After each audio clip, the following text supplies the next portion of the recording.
Today, in the media conference with Lal Goel, which is brought to you by V4NEWS, Global TV, V4 Stream, Malnadu TV, India, News Gaon se, Samvad Sarokar News, Bharat Post News, Organ Donation India Foundation, Gyan, and Indo-Gulf Management Association. Our endeavor is to enlighten you with the current topic, and today's topic is very, very current, and that is gamification and learning. But before I will go on the topic, I would like to inform you that today is that black day, that is the 11th September in India. 11th September, the September 11th attacks, often referred to as 9/11, were a series of 4 coordinated terrorist attacks by the terrorist groups against the United States on the morning of Tuesday, September 11th, 2001. The attacks resulted in 2,977 fatalities, over 25,000 injuries, and substantial long-term health consequences, in addition to at least $10 billion in infrastructure and property damage. 9/11 is the single deadliest terrorist attack in human history.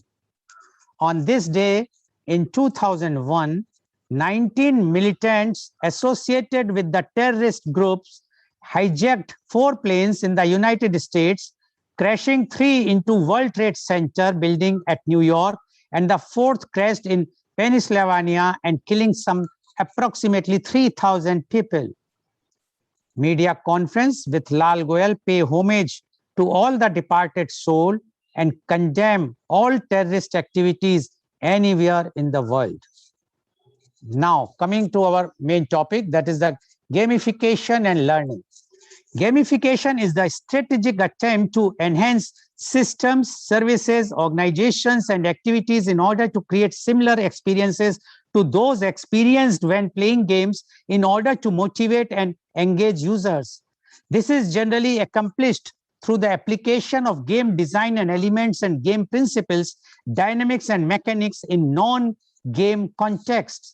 It can also be defined as a set of activities and processes to solve problems by using or applying the characteristics of game elements. Gamification is part of persuasive system design, and it commonly employs game design elements to improve user engagement, organizational productivity flow, learning, crowdsourcing, knowledge retention, employee recruitment and evaluation, ease of use, usefulness of system, physical exercise, traffic violations, voter apathy, public attitudes about alternative energy, and more. A collection of research on gamification shows that a majority of studies on gamification find it has positive effects on individuals. However, individuals and contextual differences exist. The term gamification first appeared online in the context of computer software in 2008. Gamification did not gain popularity until 2010. Even prior to the term coming into use, other fields borrowing elements from video games was common. For example, some work in learning disabilities and scientific visualization adapted elements from video games. The term gamification first gained widespread usage in 2010 in a more specific sense, referring to incorporation of social reward aspects of games into software. The technique captured the attention of venture capitalists, one of whom said he considered gamification the most promising area in gaming. Another observed that half of all companies seeking funding for consumer software applications mentioned game design in their presentations. Several researchers consider gamification closely related to earlier work on adapting game design elements and techniques to non-game contexts. In addition to companies that use the technique, a number of businesses created gamification platforms. In October 2007, Bunchwall, backed by Adobe Systems Incorporated, was the first company to provide game mechanics as a service on Dunder Mifflin Infinity, the community site for the NBC TV show The Office. Bunchball customers have included Playboy, Chicotea, Bravo, and the USA Network. Goel, which offers gamification services, launched in late 2010 and raised $15 million in venture capital funding in its first year of operation. Among established enterprise firms, SAP AG, Microsoft, IBM, SAP, LiveOps, Deloitte, and other companies have started using gamification in various applications and processes. Sometimes misinterpreted narrowly as a strategy for engaging millennials, gamification has been incorporated by AARP in educating senior citizens. Gamification as an educational and behavior modification tool reached the public sector by 2012 when the United States Department of Energy co-funded multiple research trials, including consumer behavior studies, adapting the format of programmed learning into mobile micro-learning to experiment with the impacts of gamification in reducing energy use. Cultural anthropologist Susan Mazur-Stoman published a business case for applying games to addressing climate change and substantiality, delivering research which, I quote, took many forms, including card games, cool choices, video games, Ludwig, and games for mobile devices such as smartphones, Ringo Rang, unquote. Gamification 2013, an event exploring the future of gamification, was held at the University of Waterloo Stratford campus in October 2013. The gamification of learning is an educational approach to motivate students to learn by using video game design and game elements in learning environments. The goal is to maximize enjoyment and engagement through capturing the interest of learner and inspiring them to continue learning. Gamification, broadly defined, is the process of defining the elements which comprise games that make those games fun and motivate players to continue playing and using those same elements in a non-game context to influence behavior. In other words, gamification is the introduction of game elements into a traditionally non-game situation. There are two forms of gamification: structural with no subject matter changes, and the altered content method that adds subject matter. Games applied in learning can be considered as serious games where the learning experience is centered around serious stories. The serious story is impressive in quality and part of a thoughtful process to achieve learning goals. In educational context, examples of desired students' behavior which gamification can potentially influence include attending class, focusing on meaningful learning tasks, and taking initiative. Distinguishable from game-based learning, gamification of learning does not involve students in designing and creating their own game or in playing commercially produced video games.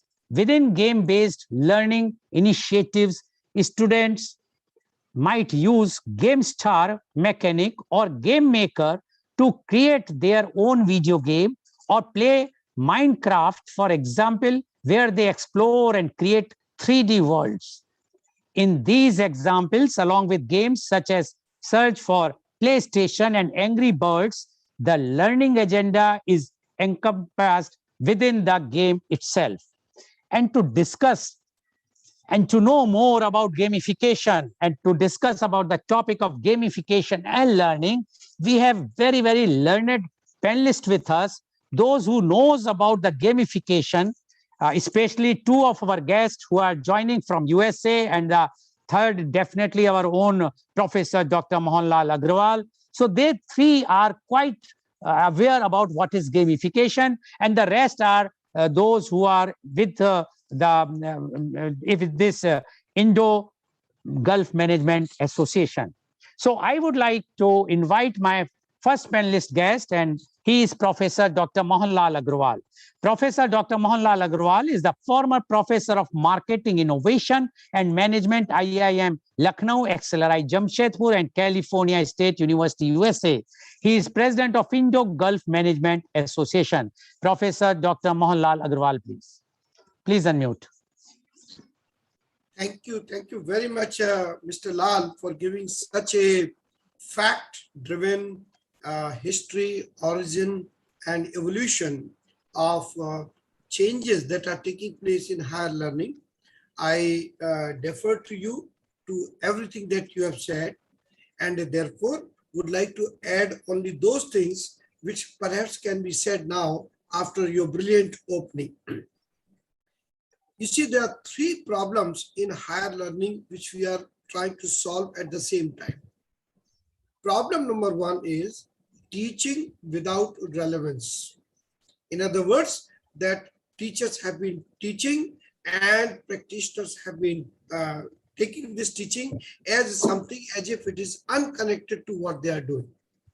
It could be true also, it could be irreverent also, in the sense very disrespectful, as if that the teachers do not know the industry in which they are preparing the students for. So this is number one problem that teachers in the higher education are facing. Problem number two is that students are learning without engagement and motivation. So they are in the class, but the mind is somewhere else. So when a professor would ask a question, they will be startled, as if that they were not expecting this thing to happen. And this I have seen in all continents where I have taught. So it is not any continent specific problem. It is a global challenge that students do not have, and we cannot blame them, because the human mind cannot remain engaged without anything to do in that solution. So this was problem number two. And problem number three was for the users of those students, which is from the industry, where the industry wanted to hire people with experience without giving the first work experience. In other words, that you go and learn somewhere else and then come back to us with your work experience, and then you will look at it. Now, there are many other problems also which we can talk about. But at this moment, I want to just restrict myself to these three problems. And how do we solve these three problems at the same time? Now, the solution for these three problems was first found in the early 60s, and that was through the case method of teaching. So case method of teaching solved these three problems, but to only an extent. The reason being that in the case of case method, the practical aspects of doing, solving, and creating wasn't there. It was there mostly in terms of analyzing, presenting, insights. In other words, it was a cognitive exercise and not a motor exercise or something where action could be done. So case method is still going, and very well going actually, if I may say, because this is giving you an excellent idea about a particular industry in the nicest possible way without necessarily being in that particular industry. So you can get a very, very good divergent thinking. You can also get lateral thinking going from one industry to another. And as a result, your cognitive abilities are developed very, very well. And that's the reason case method was used very well. But in the late, last century or early this year or early this century, they found a big lacuna or at least big opportunity. Why not get the students? Why not get the learners? Why not get the facilitators, faculty to solve the problem right from the beginning as if they are the actors of that rather than the commentators of that particular situation? This is how this simulation thing started. And perhaps I would say that the example and the inspiration for this particular thinking came from the flight simulators that we had for the pilots and others, where you could not give the pilot the plane in order to run the plane and learn how to fly the plane at the same time. It could be disastrous. So that was number one situation they drew inspiration from. The second situation was again highly complex and highly critical thing like power stations, where they had power stations simulators, where power engineers and all, they were learning how to run a power plant, how to run it efficiently, how to solve the problems, how to fix the issues, and how to think about it again through a simulator. And I'm very happy that I was a part of this particular simulation in NTPC for a very, very, I would say long time, that how this particular thing was run without affecting. It was in almost every way, it was the same power plant, but only simulation. Now, there are many other, simulations also, thanks to computer graphics and all those things, that we can have all those things simulated. In this method, not only people learned what the business is, but they also did business without losing any money for anyone. They learned things from 0 to 100 in a very, very nice and methodical, and I would say logical way. Sometimes logic doesn't work. You have to use insights for that. All those things were done. All these three problems, and especially problem number 1 and 2, were solved immediately. That faculty became a facilitator, learners became engaged learners, and motivated learners and self-motivated learners. Now, whether this particular thing contributes directly to their work experience without having work experience, I think that particular part is still out for the jury, which has not been decided yet. But at least it makes a very, very good contribution. This is the thing that we are talking today. And I'm very, very happy that I'm having the privilege of listening to the master of this craft, Dr. Professor Ernest R. Cadott. Dr. Cadott has been in academics for a very, very long time. He is an emeritus professor of management, marketing, strategy, innovation, entrepreneurship in University of Tennessee. Wonderful university it is, very, very well-known university. But he is the person who created things also, not just taught, but created. And he created this marketplace, which is perhaps one of the finest organizations in the world in marketing and management and others. So that's why the word marketplace is very important. It doesn't talk about marketing only, it talks about marketplace, in which all dimensions of marketplace, entrepreneurship, strategy, innovation, HR, all those things are taken care of. Professor Cadott has taught, I can say now today, that millions of people have studied his simulations and faculty. I'm one of them. And I have had his direct blessings in many ways, for which I will never be able to, repay the way that he showers his love and affection for us. Right now, it is in the middle of the night, he's there, in the middle of the night, at his age, at his stage, at his stature.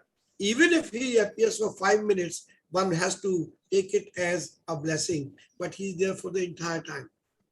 So, what Professor Cadott has done?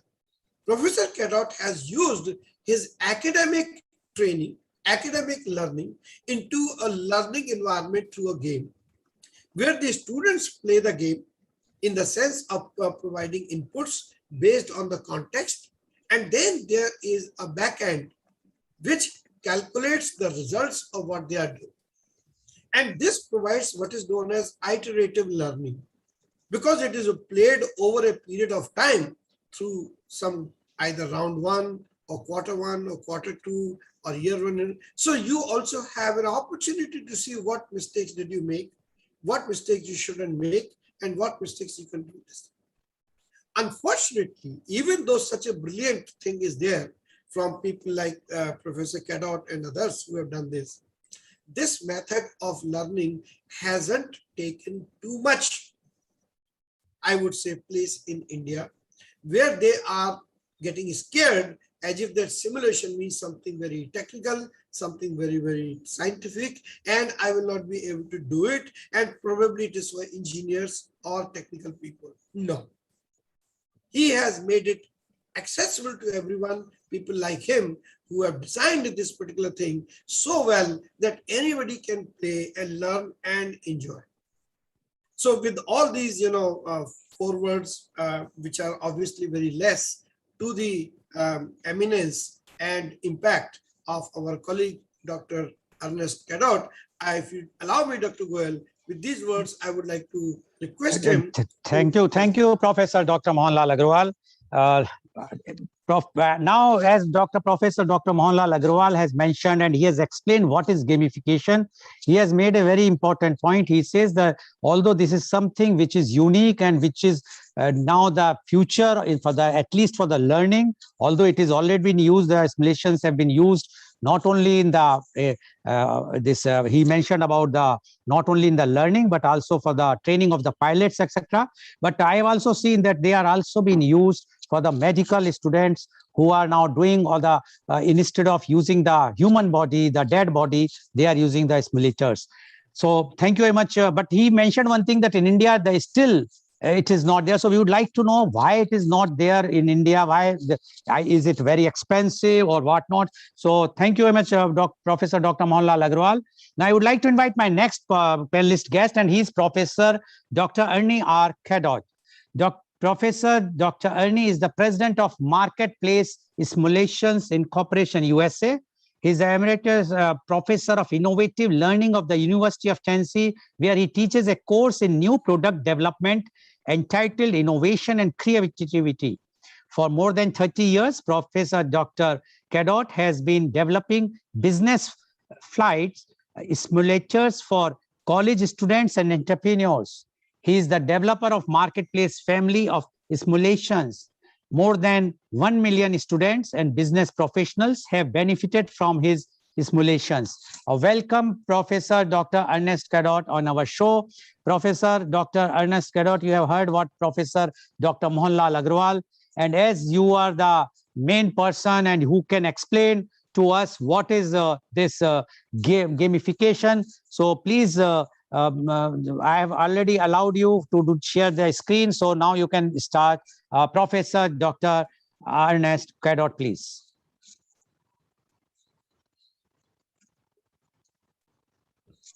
Mr. Goel, thank you very much for that elegant introduction, and Professor Agrawal, you as well.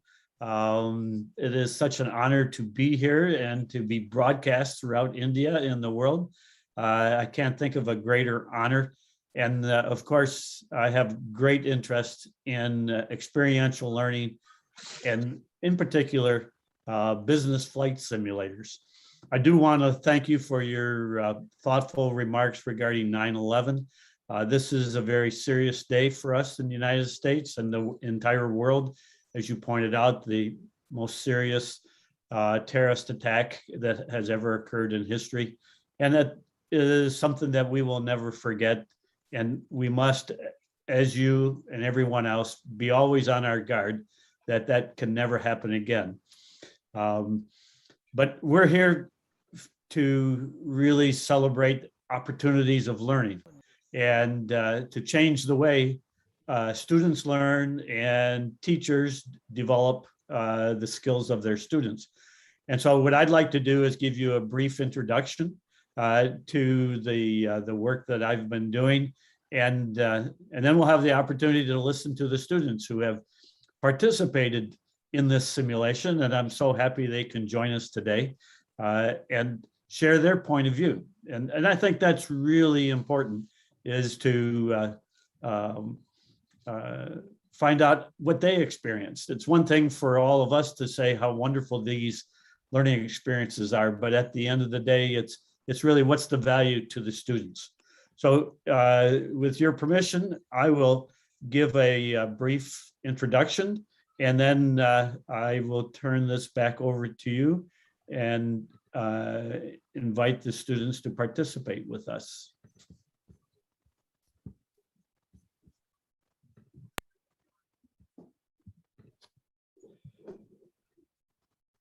So this is all about gamification and learning. In particular, both Mr. Goel and Professor Agrawal addressed this about developing skills and competencies. And really, there's tremendous emphasis on this in business education and really all education, is to have job-ready skills and competencies when you leave the school.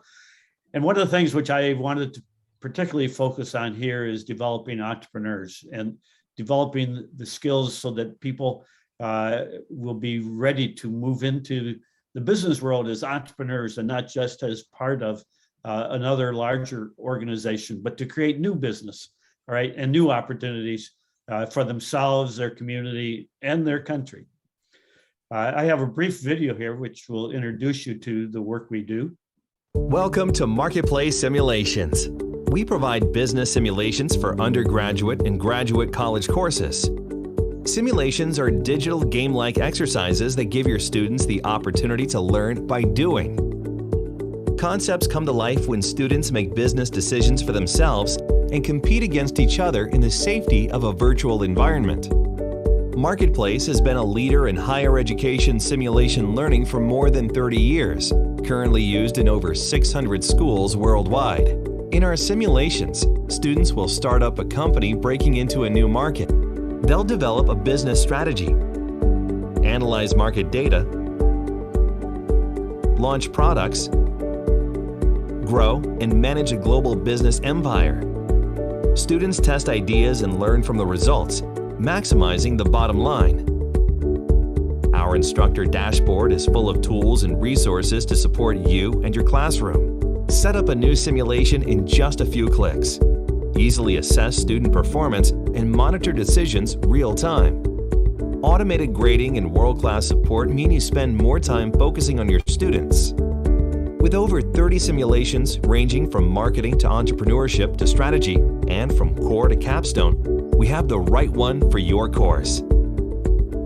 If you're looking to introduce a business simulation to your classroom, just visit us at marketplacesimulations.com.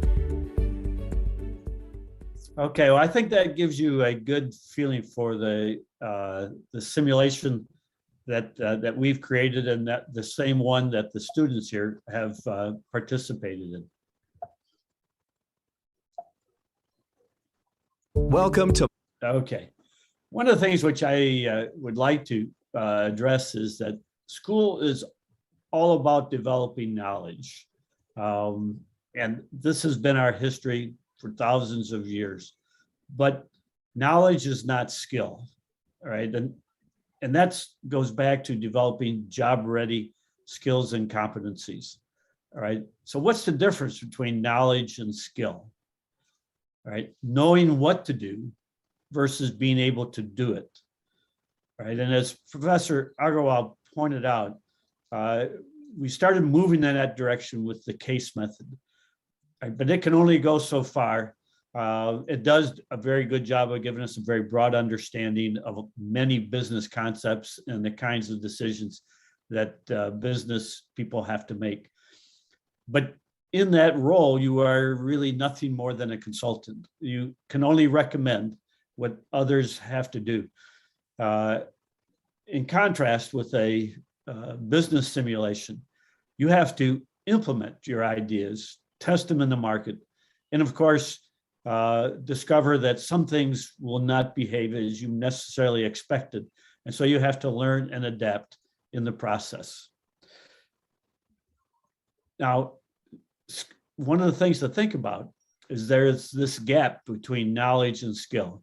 And skill does not automatically come from developing knowledge, all right? So how do you achieve the skill to be among the very best? Now, we have several students here, and the fact that they participated in this exercise outside of the normal classroom suggests that they truly do want to be among the best, all right? They took this initiative, and this is true in any discipline, in any field. How do you achieve the skill to be among the best, all right? It is through practice. Practice can help transform knowledge into skill. It could be a sport, a musical instrument, meditation. It can be business, all right, developing skills. It requires practice over and over again to develop the kind of skill necessary to be successful in business. And how do you enhance the value of practice? With a good coach, right?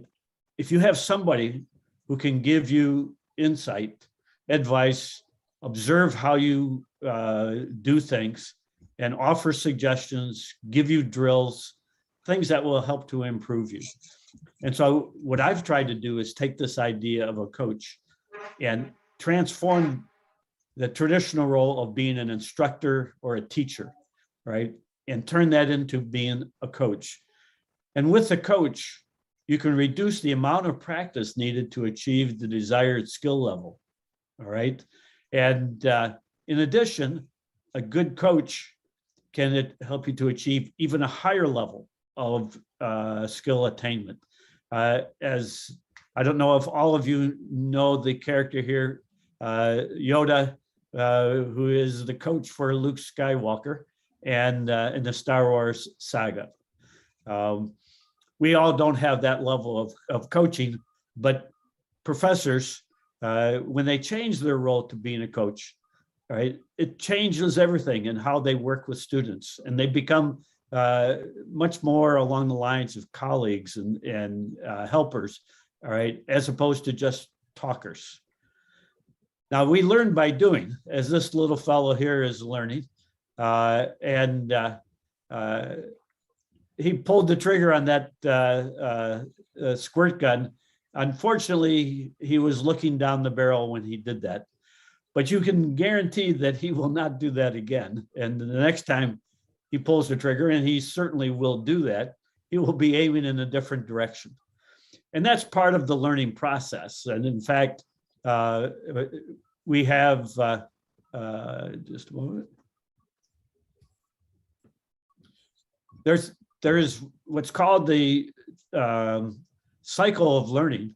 And you can apply this in almost any situation, but in particular in a business context, like what these students experience with the marketplace simulation, is they have to assess what the situation is, studying all the available business information and applying all that they know. They reflect on that and they try to come up with the best course of action. And then they implement that action. Now, the market responds, customers respond, competitors respond, employees respond, and they get the results back and they have to assess, how did it go? Was their knowledge proven to be useful in this context?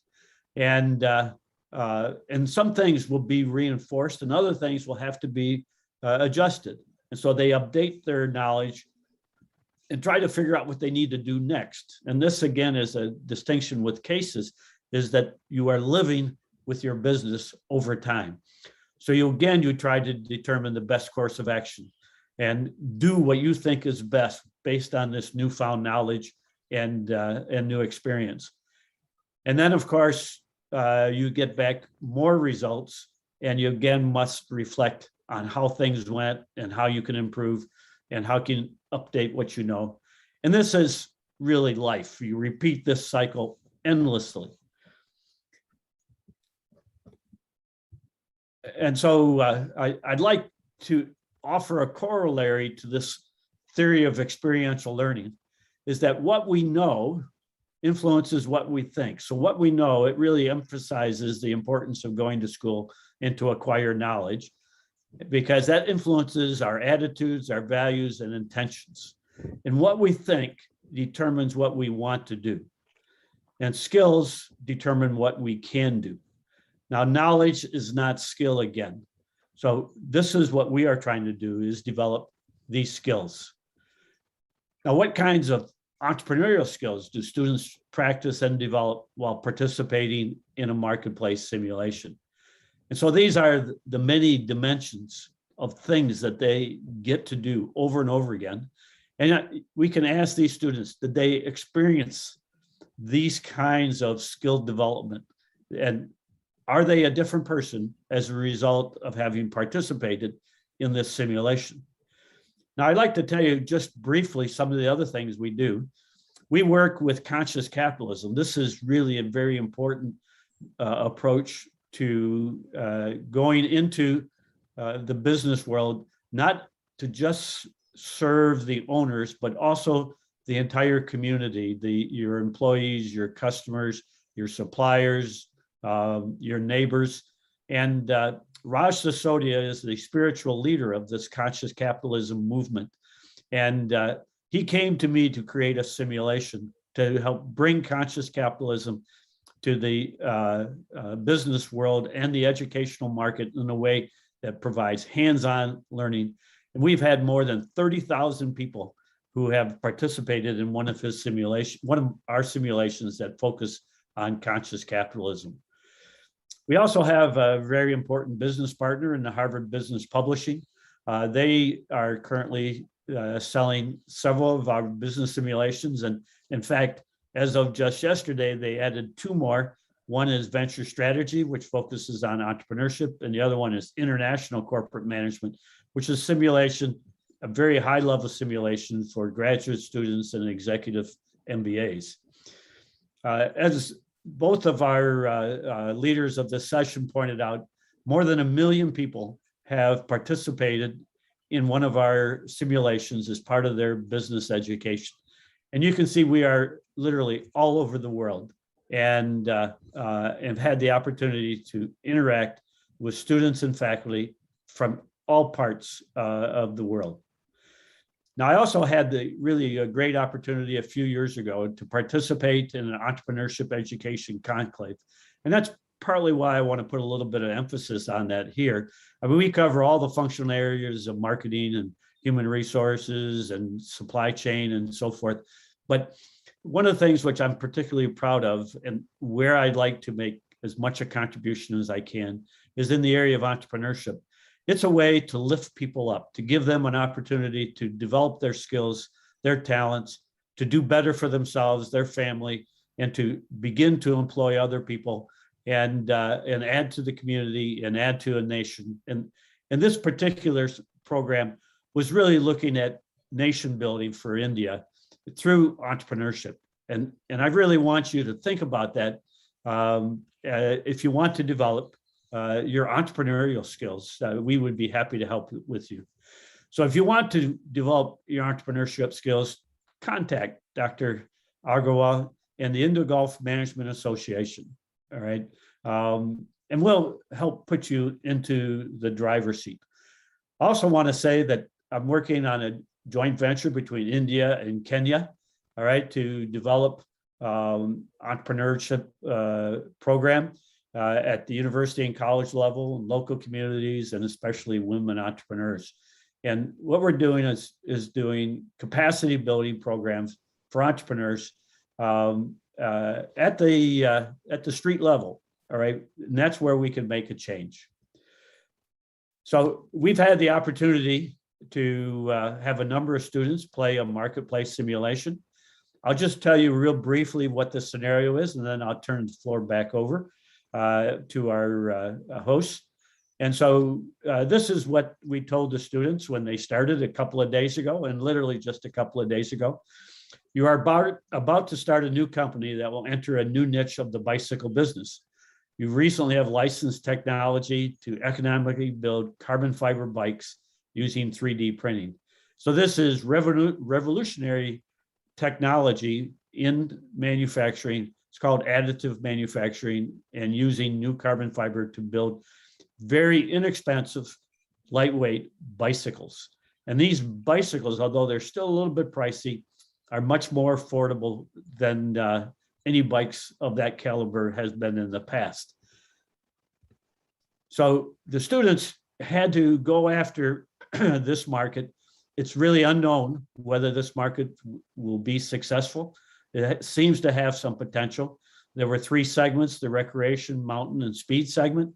Recreation being people who like to just enjoy life and be out on the trails with their family and friends. And they're looking for comfort and ease of use and safety, but really having a good time with family or friends.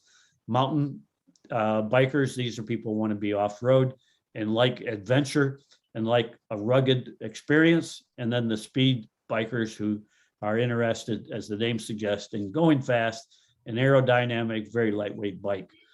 And they have different performance requirements. So the students had to pick segments and figure out which ones they were going to serve.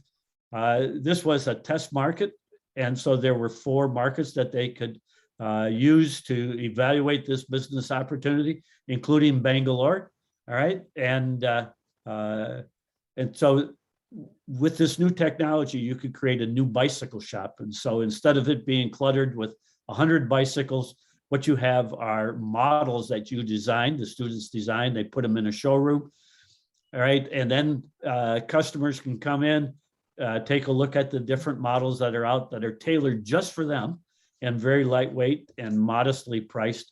And then they go into a fitting area where they are measured based on everybody who's watching the show at this moment. We're all different, and every one of us can have a bike designed just for us. So their job was to invest their own money in this new venture. And can they turn that investment into substantial profits? And our 3D printed carbon fiber bikes a viable business opportunity? So that was their challenge. And did they succeed? So we can ask them this question. And I'll end with this last slide. All right. What we try to do with these business flight simulators, and what we have tried to do with marketplace simulations in particular, is to engage our students in a way where they put down the telephone, get off the internet, and pay attention and participate, and to challenge them in ways that cause them to think about things in new ways and study problems in a very practical manner, and apply all that they have learned in a very important way. And what we're trying to do is inspire them that business is a very important, viable profession, whether it be in marketing or finance or accounting. All right.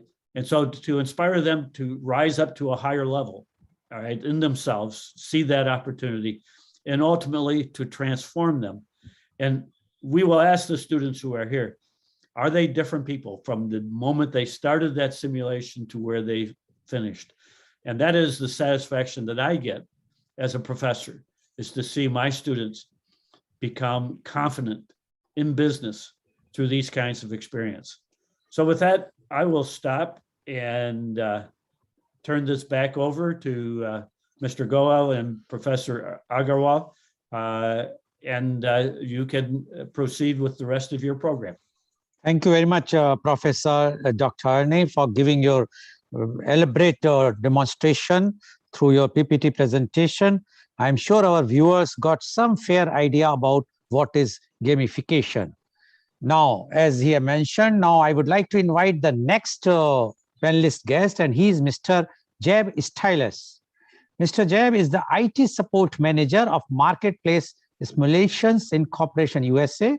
He has been working with instructors and students using Marketplace simulations for over 15 years through college and university programs.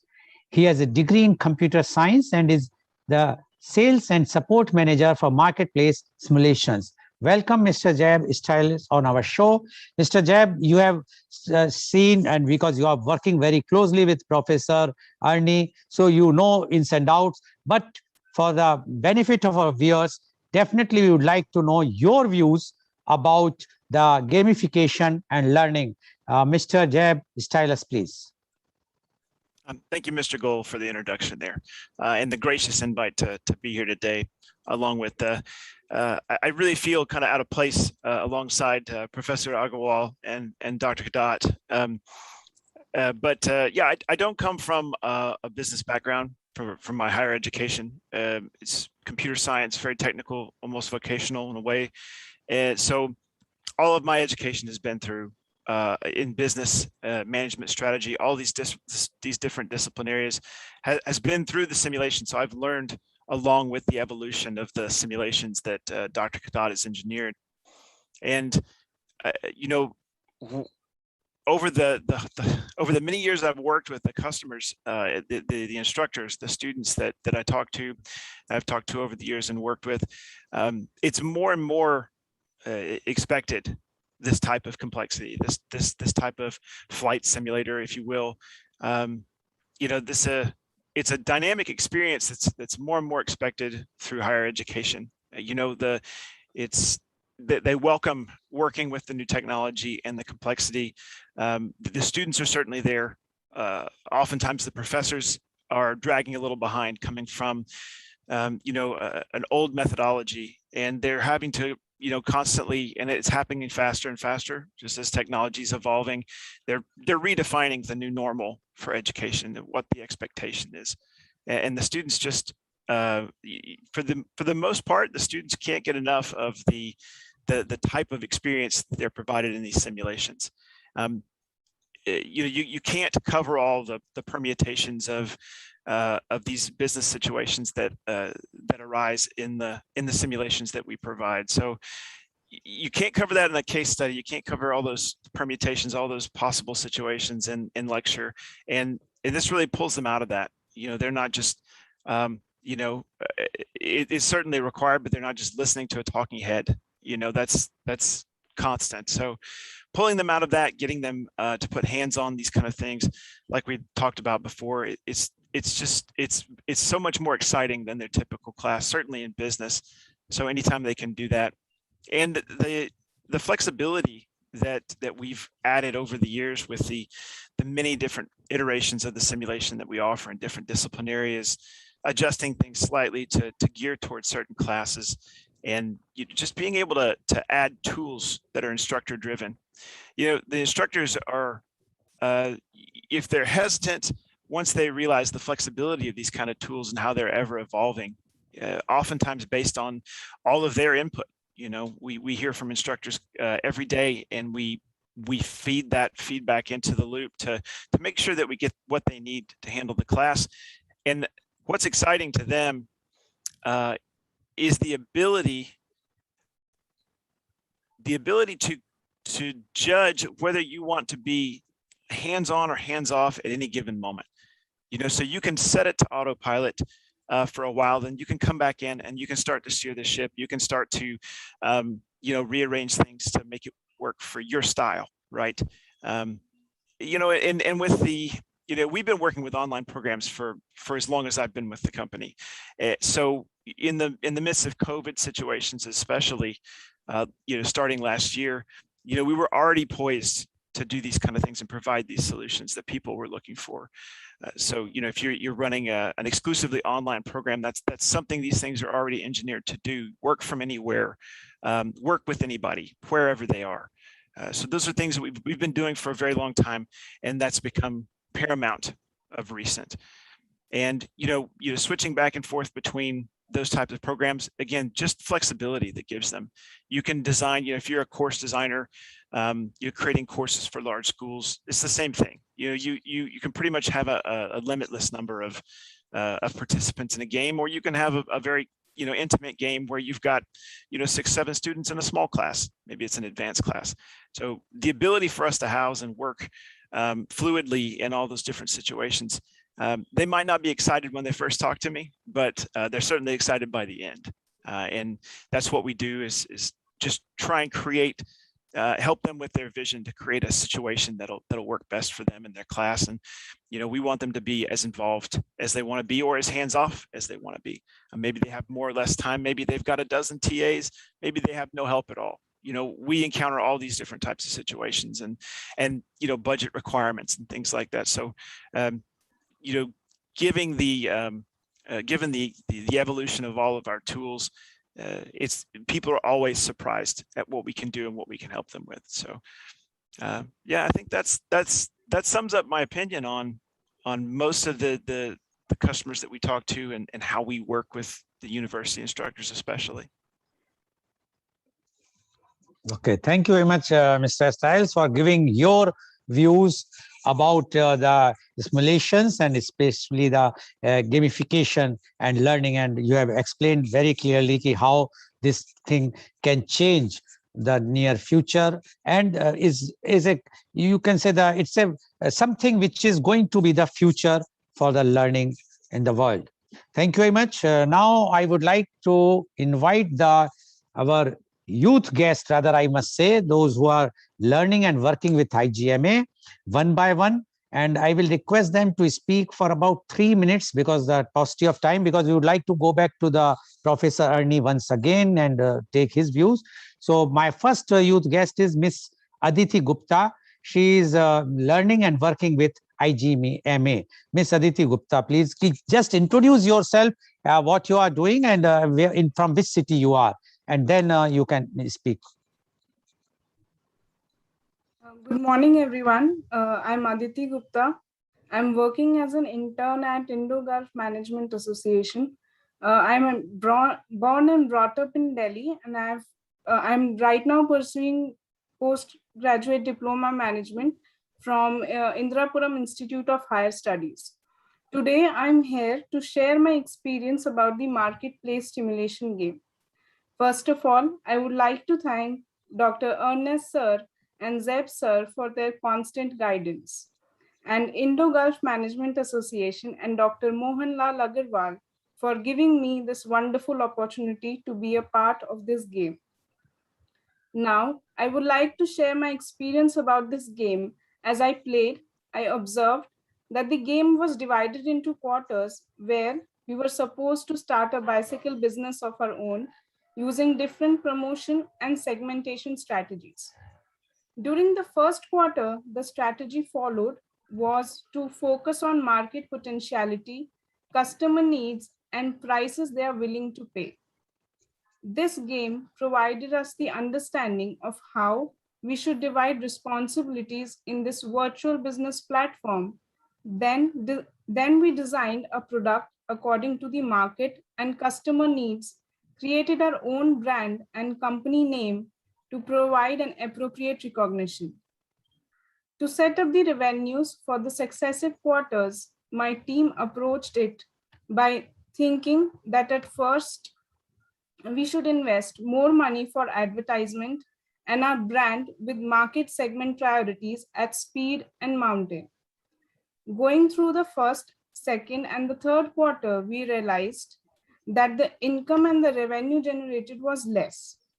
Therefore, in the successive quarters, we decided to invest in research and development areas, providing an appropriate human resource for all the tasks needed to be performed. The best part about this game was that as we planned, it became more interesting and easy for us.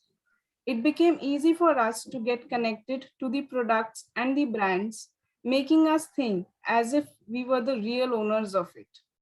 Another good aspect that I noticed was that the teamwork is the key to success to build an efficient business strategy.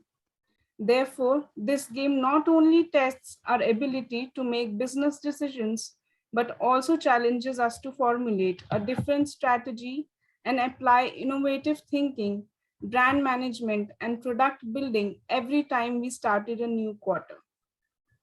The challenge my team faced during this game was to manage the financial arrangements and setting up an appropriate price-earning ratio.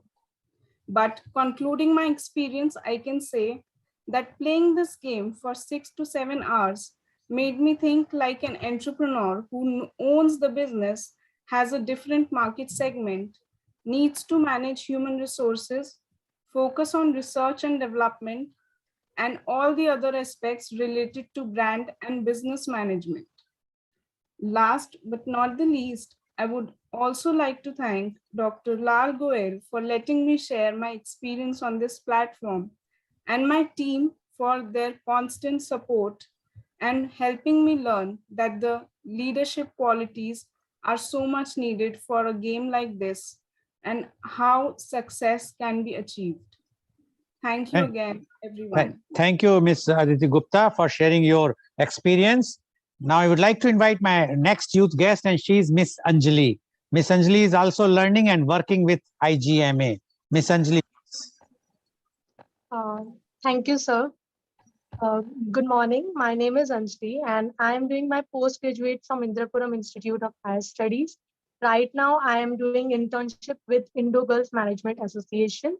So first of all, I would like to thank Dr. Ernest, Professor Dr. Ernest, and Mr. Jab for providing us this opportunity and making us learn this game by supporting us. And then I'd like to thank Dr. Mohanlal Agarwal sir for providing us this opportunity. That was really grateful. And also Dr. Lal Goel sir for providing us this platform to share our views on this big platform. I would like to start by saying that this is the most productive game I have ever played, because this game is nice learning for students who wants to be an entrepreneur, and as it provides step-by-step process to achieve the target. So as Dr. Ernest sir has said that um, doing, we learn by doing. So this game provides us the place where we can do and then learn from it. It is a modern way of teaching where one side we are getting lessons and lectures for the lectures, and then on the other side we have workplace to implement that lectures into practical experience. So starting with the business ideas, implementing the plans, testing the market, taking decisions that how much expenses we have to do on R&D, advertising, stores, and other expenses. So that it has broadened our thinking. Before playing this game, we would think that taking a small changes in our business may not lead to change our entire profit ratio or sales. But through this game, I came to know that even making a small changes can change the whole figures. Basically, this game has 7 quarters, which are step-by-step process if you want to become an entrepreneur. So these quarters will help you to know the step-by-step process to build a business which will help you in improving your profits and sales. So quarter 1 comprises of company's name, market research, as we are starting our new company. That is basically this game has bicycle company, market segment are recreation, speed and mountains. So first of all, we have decided in quarter 1 our company name, and then we have done market research so that we can come to know about the uh, about the customers, that how much price they are willing to pay for it, how much cost we will incur. So market research we have done on in our first quarter. And also sales, we have opted sales channel, that is opening stores and market potential. And at last we have a summary and results for it, how much we have done. So in a later quarter 2 we have brand management according to customer research, like we have done market research in quarter 1. So according to that market research, we have made our brand management, decided our pricing based on the price willing to pay by the customers, etc. And also we have done advertising, so making expenses on advertising, knowing this through this app. In quarter 3, we have also been informed by the game that what are the top concerns that we have faced in quarter 2, and so that we can revise our marketing decisions. So basically, it is a step-by-step process, and this game gave me practical application to our learning. It helps in preparing students virtually in safe environment before entering into the real world situation, so that we can make effective decisions when we are in the real world situation, and we are prepared to face the problems and tackle it. It has stimulated our creative thinking, enhanced our interpersonal skills and teamwork. So I would like to say in the end that this game will be a learning for us throughout our life. Thank you so much once again. Thank you very much, Ms. Sanjali, for giving your experience about the simulation games. Now I would like to invite my next youth guest, and he's Mr. Arshad Raja. Mr. Arshad Raja is also learning and working with IGMA. Mr. Arshad Raja, please. Thank you, sir, for introducing me. First of all, my name is Arshad, and I am pursuing MCA from Institute of Technology and Science from Mohan Nagar. Right now, I am a technical background, so I would and also I thanks to the Ernest sir, Mr. Dab, and Mohan sir for guidance me and giving us such a feedback. And also, I'm grateful for working in a Indo-Girls Management Association. Let's come to about this game, or you can say a real game. I can say that it was a very nice and a very hard learning experience. What we learn and what we do is completely different, and I realized that thing in that playing that game. And also, when I play the game, I realized that I am lacking of so much skills. But thanks to the teamwork and my team, I will be able to do it. I'm from a technical background, so I'm first struggling very hard in accounts and different segments. But in a first our strategy, we want to play a very simple. We focus in only one city in our three segments only: speed, mountain, and range. And after that, after we make a great market share in a field. After that, after the third quarter, we start making experimenting. We learn that how we can change a single thing in any situation. It can be make a drastic effect in a loss. We also think like a competitors. We also learn that how they are going to do. We also comprise our plan according to them to make sure that we not lose our market plan. And at last, after we make a very hard calculated trick to giving experimentation, open a new store, open a new product, so we can also retain our market share. As for the game, I was saying that it was a very good, and I'm not saying very good, it's for me, which are the technical background, which has a no aspect about the business because we are not learning in our school. I'm saying that if you have a data, you can do anything.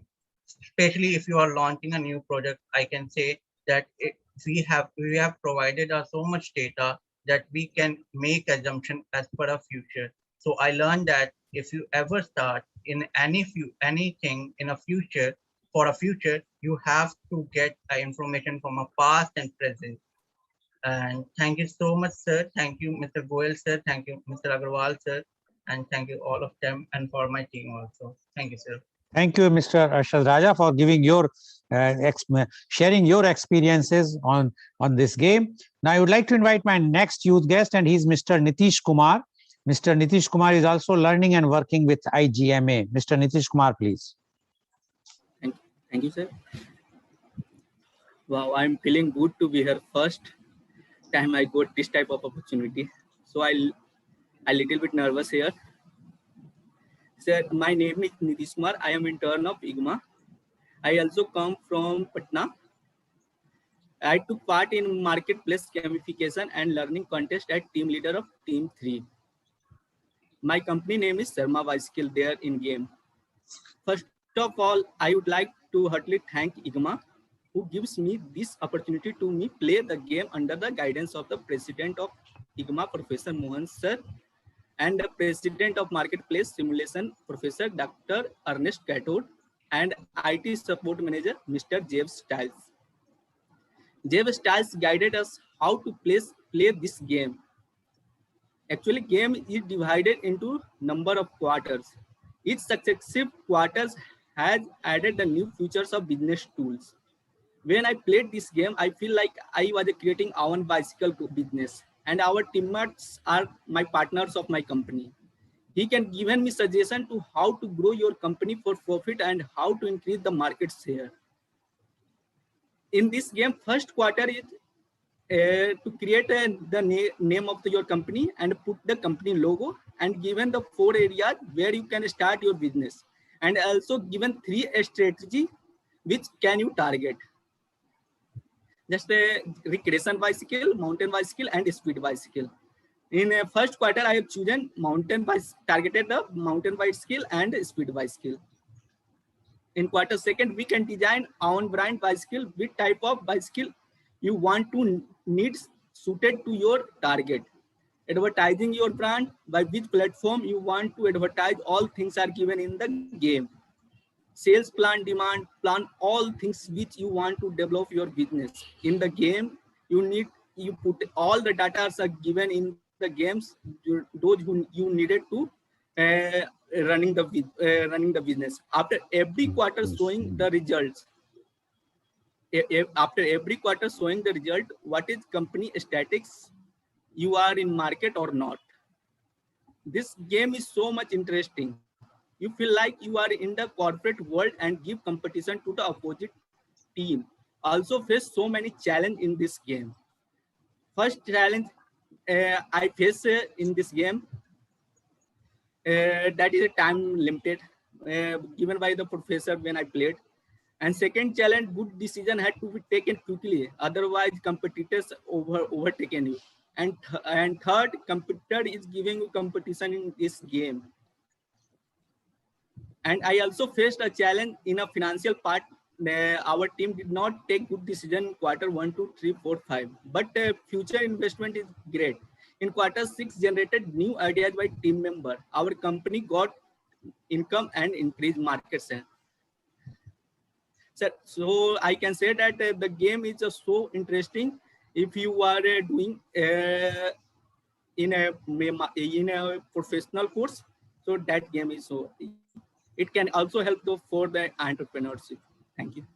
Thank you very much, Mr. Nitish Kumar, for giving a very high recommendation that it's a very interesting game and very helpful if you are going for higher studies and for the entrepreneurship. Thank you very much. I would like to invite my last but not the least youth guest, and he's Mr. Vishwajeet Singh Kichi. Mr. Vishwajeet Singh is also learning and working with Sigma. Mr. Vishwajeet Singh, please. Thank you, sir. Good morning, everybody. My name is Vishwajeet Singh, and I am an intern at Indo-Gulf Management Association. I live in Jodhpur and Rajasthan, and I am pursuing my graduation from there. So I'm here to share my experience of the simulation game. First of all, I will like to thank Dr. Mohanlal Agarwal, sir, Indo-Gulf Management Association, for giving me this wonderful opportunity, and also Mr. Ernie sir and Zeb sir and his team for providing and guiding us through this wonderful simulation game.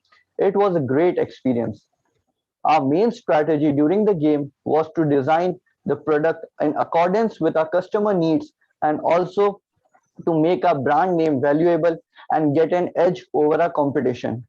Initially, we were playing the game for the first time, so it was somewhat difficult for us, but during the course of ongoing quarters, with the guiding of Ernie sir, Zeb sir, and Mohan sir, we were able to understand and implement our strategy in the game. The learning through the whole game is that we should have a goal, and we should design our strategy and decision keeping in mind the long-term benefits and the bigger picture, or what position we want to see our company in the future. I am fully agreeing, and we are the practical example of what Dr. Ernie has said, that they have designed this game to make the people get off the internet and participate in it. We were playing the game for so many hours, but none of my team members were bored, and none of them wanted to leave the game. We were eagerly waiting for the result of the next quarter and to evaluate our performance and to implement the new decisions and strategy that we have made in the next quarter. So as you all know, that it was our first experience, but without any doubt, I can say that it was a wonderful learning experience and definitely helped me and my team members to develop our skills and to work and think like an entrepreneur and make the decisions as if we are the leading members of the company and that it was our own company in the real world too.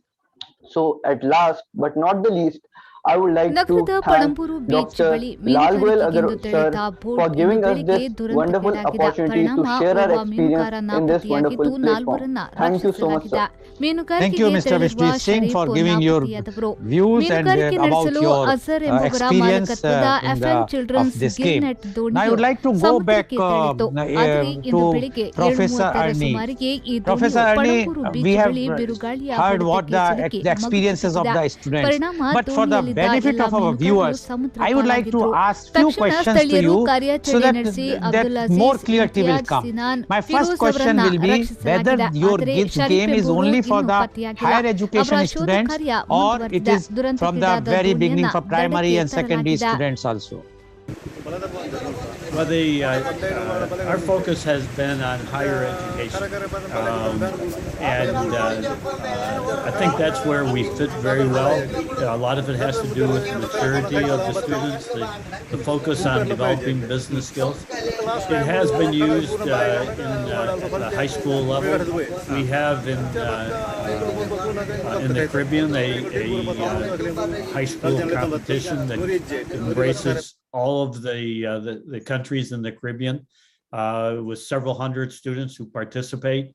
And so it can be very life-changing for a young person. However, most of our focus is really on college students, just like the people who have been participating here. Okay. Now the second question goes to you again. How much time for a game? The students have mentioned that they are playing for about 6 to 7 hours in a game for a game. So one game, only 6 to 7 hours they have to play, or they have to play for many hours in different days, or it's only one time game? Well, this particular competition was really over 2 days. And so they spent 6 or 7 hours easily within that time frame. And I'm willing to bet that they were even thinking about it when they weren't on the computer, okay? Because it kind of is a captivating experience. So the work at the computer might be 6 or 7 hours. The work in the mind could be 8, 9, 10 hours, because they're always looking for that opportunity.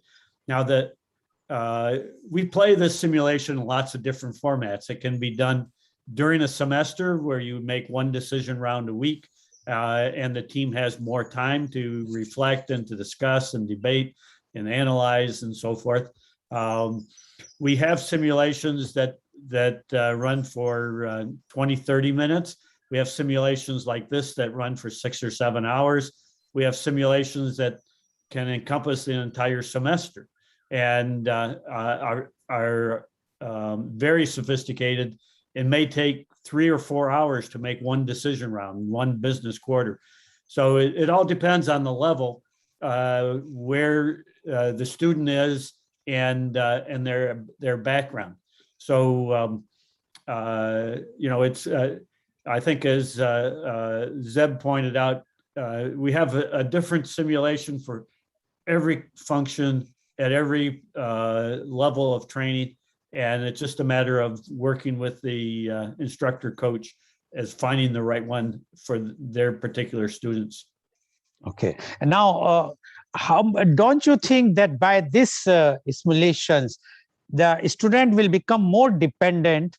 And we have seen when the computer came, initially the reluctance was that the people will become more dependent on the computer. And even I will give the example of calculator. When the calculator was introduced, I still remember when we were doing all the tables just in our mind. But today the condition is, if you ask a student today multiply 2 by 4, they will start taking the calculator. So don't you think that this game will also will take the you can say the knowledge or the mental things of our own, and it will become more dependent on simulation? I think just the opposite. And you can ask the students. One of the things which I find is in the early quarters, the students do require a certain amount of guidance to help them think about the managerial issues they're facing, the options and the tactical implications and so forth. But as the game progresses, the role of the professor diminishes. And that's because they take ownership, they take control, they are in charge. And really you step back, okay, as a professor, coach, and the students become the managers of their own destiny. So I think that if anything, it kind of frees them up to realize that they can be business people. All right. I think when you're just studying concepts and theories and so forth, you wonder, how am I ever going to apply all of that? But here they do what they were taught about, and it really makes all kinds of sense. Everything they've been learning fits into the management of a business, and that's what they're doing. So if anything, I would say they become freer, and it's because of the confidence that they're developing. Okay. Now I'll ask the students to shake your head, yes or no, if I'm right on that. Sorry? I was asking the students to shake their head. Yeah. Okay. So students have also endorsed what you are saying. Now my question goes to you again. unforeseen circumstances. Now you have made, the students have mentioned that how they can plan the business strategy and whatnot.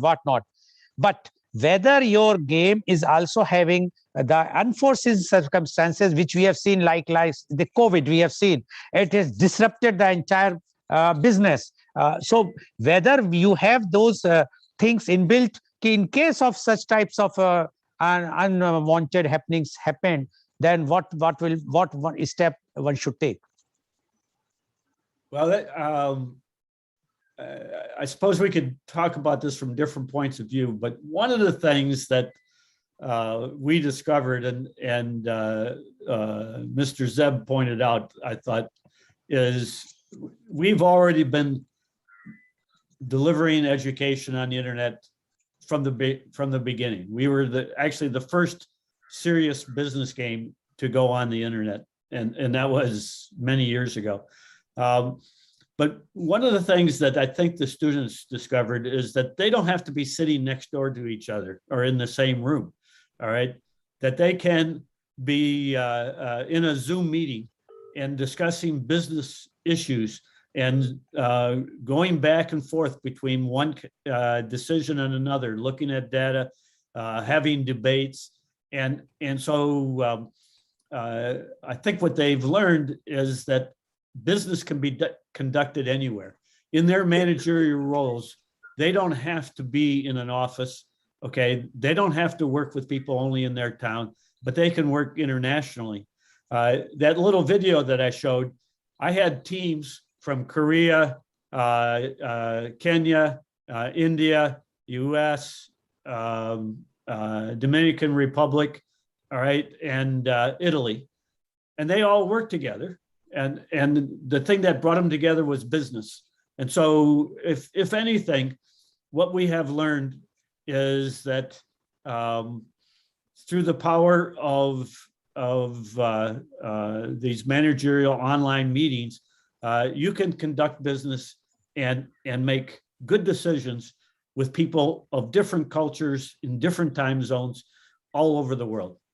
No, actually, Arnie, his question was slightly different, if I may. Oh. His question was that in the game situation, how do you include imponderables like COVID so that the game becomes more realistic? Am I right, Mr. Goel? Yeah, yes, please. Yeah, that was his question. I'm so sorry. Okay. My wife will tell you that I often answer the wrong question, but that is why you are married. If you answer the right question, you will have to remarry every day. It was still a good answer to another question. But there's a couple of things. We do have a simulation, which is based on extreme business supply chain, and where the students encounter experiences, not exactly COVID, but they encounter, labor strikes, they encounter inflation, they encounter lack of access to supplies. And so it's kind of like extreme business situation. And so we've been able to model that and give that experience to the students.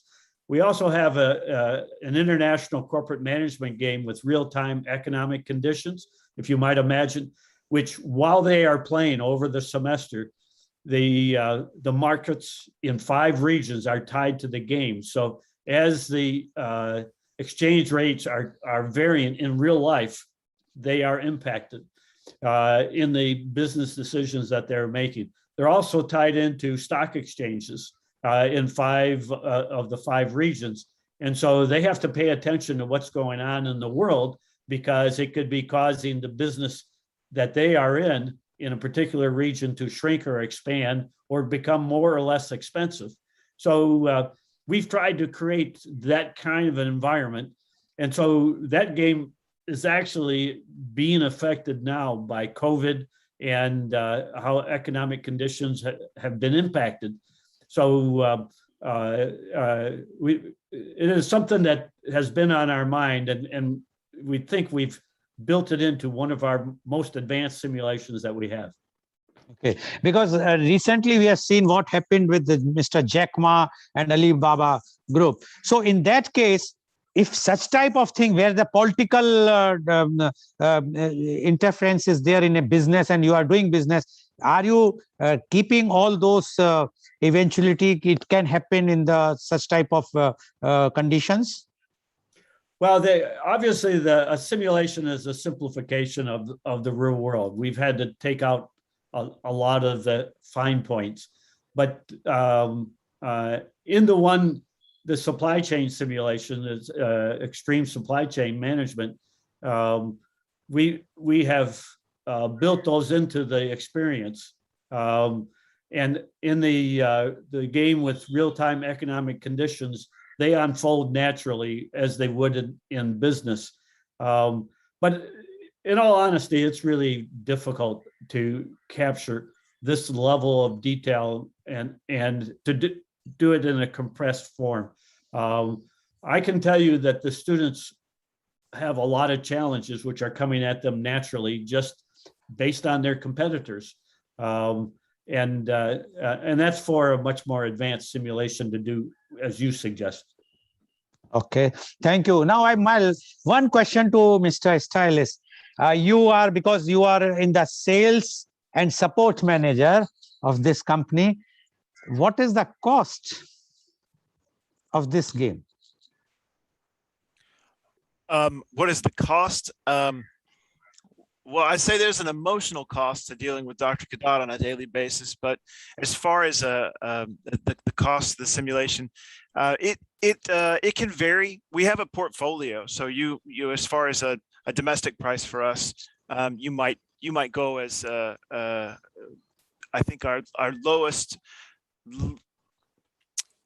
least time-consuming simulation would be priced to $25 per participant in stateside. Yeah, okay. So it would go from there, and it would range up from there depending on complexity and duration. Okay. Thank you very much. Now, my last question goes to Professor Dr. Mohanlal Agarwal. Professor Dr. Mohanlal Agarwal, you have done such a good thing to bring something which is going to be a game changer in India, especially. Now, why not in India? You also mentioned this thing. It's becoming popular when such a good thing is there, a game which can stimulate a person's thinking process, decision making. Then why this thing is not being taken by the universities or higher education institutions, Professor Dr. Mohanlal Agarwal? Thank you, sir. I really appreciate that you gave us the platform to explain what Professor Kadat and others are doing in this field. The thing why it is not taking so much place in India can be many, but I will mention only two.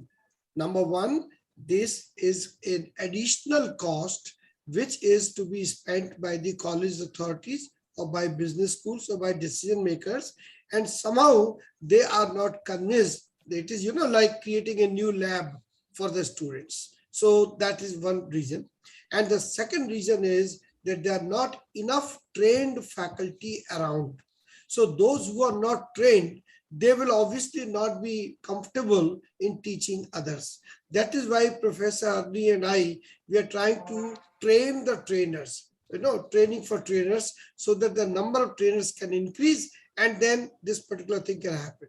We are also doing many of these things free of charge to the people, because our goal was, like for this game which Professor Arni so kindly cost about 1 lakh rupees or more than that, and he gave it free to us day for yesterday to play for 20 students, and all these 5 students, they are representing those 20 grateful students who will talk about it. So there are many, I would say, financial and personal reasons. Personal means staff related reasons. Okay, thank you very much, Professor Dr. Mohanlal Agarwal. So viewers, you have seen today something new, which is very much required today for the higher education and for the institutions and for the students, because the students, as they have shared their own experience, and with the input given by none other than the person who has created this system, plus the person who is looking after their IT as well as sales, as well as Professor Dr. Mohanlal Agrawal, who is bringing it to India. And those students who have done this and played the game, and who has been good, giving their testimony and how much impressed they are. Just imagine if this game will be there, the entire country, on all the business schools or higher education institutions, that the concept of our standard of education will go up like anything. The practical aspect of the employability, which we always discuss, will go up, because when the student will come to know how to do business or how to take the decisions at given time, so the corporates will also like to have such type of employee in their organizations. So I'm sure that today's program, which is very, very enlightening, and it's a unique, I must thank Professor Dr. Mohanlal Agrawal for bringing such type of a highly designated and highly caliber people on our show. And definitely this program should go, and I'm sure that there are some top managements, universities, people, when they will watch it, they will like to interact more and more. And in case if anyone is interested to know more about it, they can write either directly to IGMA or Professor Dr. Mohanlal Agrawal, to Global TV or V4 News, so that they can connect Professor Agrawal or to the Professor Dr. Arni, so whomsoever, and then you can get the benefits. So thank you very much. And today's program has been live telecasted by V4 News, Global TV, V4 Stream, Malnadu TV India, News Gaon se, Samvad Sarokar News, Bharat Post News, as well as was shown live on Facebook and YouTube. And in our Enjoy in the Evening program, which we always do every day at 4:30 p.m., Kal Aaj aur Kal Lal Goel ke Sang, where we bring one chief guest who is an inspirational role model for the youth. And today's my chief guest is Dr. Shruti Shanbag, MDS, consultant dentist, Toothworks, Mumbai, and she is going to narrate her own life journey, which will be very, very inspiring for the youth. So thank you very much, Professor Arni. Thank you very much, Professor Dr. Mohanlal Agrawal. Thank you very much, Mr. Stiles. And thank you all the youth guests who has shared their views. And thank you all the viewers for